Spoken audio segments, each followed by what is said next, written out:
आज आपण खोबऱ्याची वडी तयार करूया। खोबऱ्याच्या वडीला अगदी कमी साहित्य लागतं, 1-2 म्हटलं तरी चालेल। आता मी इथं ओलं खोबरं 1 वाटी म्हणजे छोटंसं पातेलं हे भरून घेतलेलं आहे। साखर थोडीशी घेतलेली आहे, थोडंसं दूध घ्यायचं आणि वेलदोडे जायफळची पावडर। आता ह्या ताटाला मी तूप लावून आधीच ठेवलेलं आहे। आता ह्याच्यात मी तूप टाकलेलं आहे, ते विरघळलेलं आहे। आता हे मी खोबरं त्याच्यात परतणार आहे थोडं।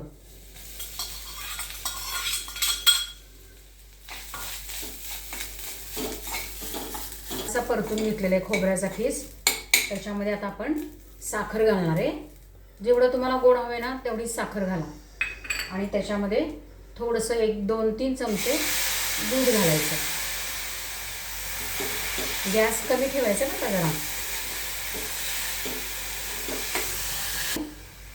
वेलदोडे जायफळची पावडर टाकून घेते मी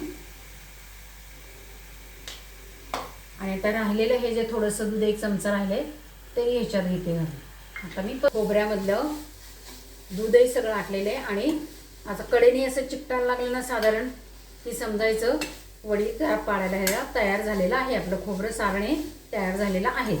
आता मी हे काढून घेते आणि ह्याच्यात ताटामध्ये थापून घेते। गॅस घालवते। असं ह्या पद्धतीने आपण सगळं हे पसरून घेतलेलं आहे। आता थोडंसं गार झालं की मग त्याच्या आपण वड्या पाडूया। आपल्या खोबऱ्याच्या वड्या तयार झालेल्या आहेत। हे बघा अशा पद्धतीने तयार झालेल्या आहेत। खायच्या आणि मस्त राहायचं। लाईक, शेअर आणि सबस्क्राईब करायचं।